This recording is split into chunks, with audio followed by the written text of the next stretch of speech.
পূর্ব মেদিনীপুরের জেলা শাসককে সরিয়ে দিল কমিশন। ভোট কর্মীদের ডেটাবেস তৈরিতে চুক্তিভিত্তিক কর্মী নিয়ম ভাঙায় সরিয়ে দেওয়া হয় জেলা শাসক তথা ডিইওকে। ইউনিস রেসিন ইসমাইলকে সরিয়ে পূর্ব মেদিনীপুরের ডিইও হলেন নিরঞ্জন কুমার।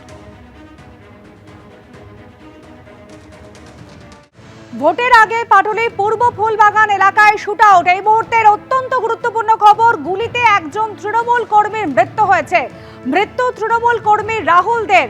সামনেই ভোট 23 এবং 29 এপ্রিল। তার আগে পাটুলির পূর্ব ফুলবাগান এলাকায় সেখানে গুলি চলল। পাটুলির একটি বহুতলের ছাদ, অন্তত 3 রাউন্ড গুলি চলার খবর পাওয়া যাচ্ছে এবং যে গুলিতে মৃত্যু হয়েছে তৃণমূল কর্মী রাহুল দের। সুদীপ্ত আচার্য আমাদের প্রতিনিধি রয়েছেন আমাদের সঙ্গে টেলিফোন লাইনে। সুদীপ্ত, কি খবর? পাটুলির একটি আবাসন, সেখানে পার্টি চলছিল, সেখানে গুলি চলল। কে এই জিৎ মুখোপাধ্যায়? রাহুলদের কিভাবে মৃত্যু হলো? একদমই যেটা জানা যাচ্ছে যে রাত 12:30 নাগাদ কিন্তু এই গুলি চালানোর ঘটনা ঘটে এবং একদম অন্তত পক্ষে 3 রাউন্ড গুলি চলেছে এরকমই কিন্তু স্থানীয় বাসিন্দাদের অভিযোগ। তারা আওয়াজ পেয়ে ছুটে আসেন এবং দেখতে পান যে 4তলা ফ্ল্যাটের ছাদে এই ঘটনা ঘটেছে সেখানে কিন্তু রক্তাক্ত অবস্থায় রাহুল দে 36 বছর বয়সী ওই যুবক পড়ে রয়েছে। এবং যেটা জানা যাচ্ছে রাহুল দে ওই ফ্ল্যাটের যে তার পরিচিত জিৎ মুখোপাধ্যায়, তার আমন্ত্রণে তার ফোন পেয়ে গতকাল রাতে ওই ফ্ল্যাটে গেছিল এবং রাহুলদের সঙ্গে আরো কয়েকজন ছিল এবং রাহুলদের সঙ্গে যারা ছিল তারা ঘটনার পরে কোনো ক্রমে ওই ফ্ল্যাট থেকে পালিয়ে এসে মৃত রাহুলদের পরিবারকে খবর দেয় এবং তারা গিয়ে রক্তাক্ত অবস্থায় দেখে যে রাহুল দে ওই ছাদে পড়ে রয়েছে। ঘটনার খবর পেয়ে পাটুলি থানার পুলিশ যায় এবং পুলিশ গিয়ে যখন রাহুল দেকে বাইপাসের ধারের একটি বেসরকারি হাসপাতালে নিয়ে যায় তখন সেখানে কিন্তু তার মৃত্যু হয়েছে। শুধু রাহুল দে না, যেটা আমরা জানতে পারছি পুলিশ সূত্রে, যে জিৎ মুখার্জি অর্থাৎ যার ফ্ল্যাটে এই ঘটনা ঘটেছে সেও কিন্তু আহত এবং তাকেও কিন্তু চিকিৎসার জন্য বাইপাসের ধারের ওই বেসরকারি হাসপাতালে নিয়ে যাওয়া হয়েছে। যেটা জানা যাচ্ছে মৃত রাহুলদের পরিবারের তরফ থেকে যে জিৎ মুখোপাধ্যায়ের সঙ্গে তার কয়েক বছর আগে সম্পর্ক ছিল, কিন্তু ইদানিং কালে কিন্তু সেই সম্পর্ক আর ছিল না।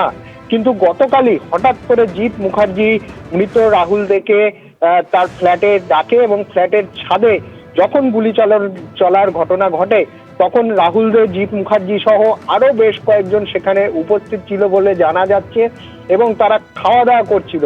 সেই সময় গুলি চালানোর ঘটনা ঘটে এবং যেটা জানা যাচ্ছে এই গুলিতে কিন্তু একজনের মৃত্যু হয়েছে। রাহুল দে 36 বছর এবং 36 বছর বয়স এবং সে এলাকায় তৃণমূল কংগ্রেস কর্মী বলে পরিচিত।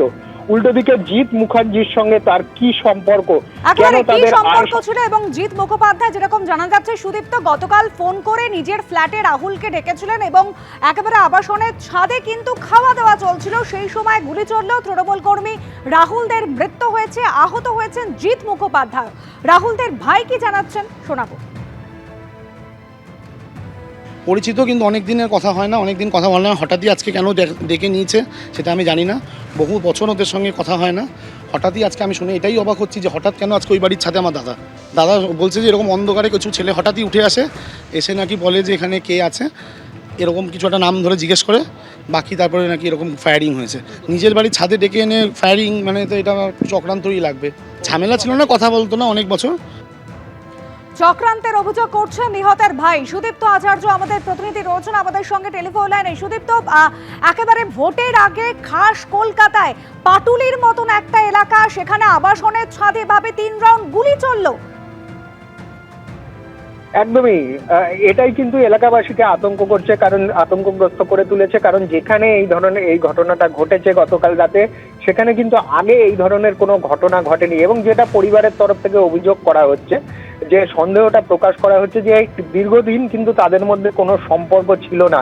হঠাৎ করে কালকে ফোন করে ডাকা হয় এবং ফ্ল্যাটে যখন আরো কয়েকজনের সঙ্গে রাহুল দে, জিৎ মুখোপাধ্যায়, রাহুল দে তারা খাওয়া দাওয়া করছিল তখনই এই ঘটনা ঘটে এবং যেটা তাদের পরিবারের তরফ থেকে অভিযোগ করা হচ্ছে যে যার ফ্ল্যাটে এই ঘটনা ঘটেছে সেই জিৎ মুখোপাধ্যায়, তার স্ত্রী কিন্তু তাদের জানিয়েছেন যে হঠাৎ করে কয়েকজন অপরিচিত যুবক সেই ফ্ল্যাটে প্রবেশ করে এবং তারপরেই এই গুলি চালানোর ঘটনা ঘটে। কিন্তু তারা যেটা সন্দেহ করছে যে এর পেছনে চক্রান্ত থাকতে পারে, কারণ তাদের মধ্যে কিন্তু দীর্ঘদিন কোনো কথাবার্তা ছিল না, সম্পর্ক ছিল না।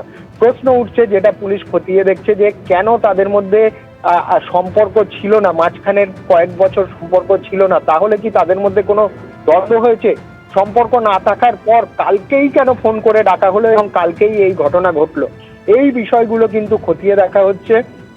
যেহেতু মৃত রাহুল দে, তার রাজনৈতিক পরিচয় রয়েছে, এলাকায় সে তৃণমূল কংগ্রেস কর্মী বলে পরিচিত, সেই কারণে পুলিশ খতিয়ে দেখছে যে এর পেছনে, এই খুনের পেছনে রাজনৈতিক কোনো ষড়যন্ত্র রয়েছে কিনা, রাজনৈতিক কারণে এই হত্যাকাণ্ড কিনা, সেটা যেরকম খতিয়ে দেখা হচ্ছে, তার পাশাপাশি খতিয়ে দেখা হচ্ছে যেহেতু জিৎ মুখোপাধ্যায়ের সঙ্গে তার আগে সম্পর্ক ছিল, মাঝখানে সম্পর্ক ছিল না, এবং কালকেই ফোন করে ডাকা হলো এবং কালকেই এই ঘটনা ঘটলো, তাহলে কি ব্যক্তিগত কোনো আক্রোশের জন্য এই খুনের ঘটনা ঘটলো?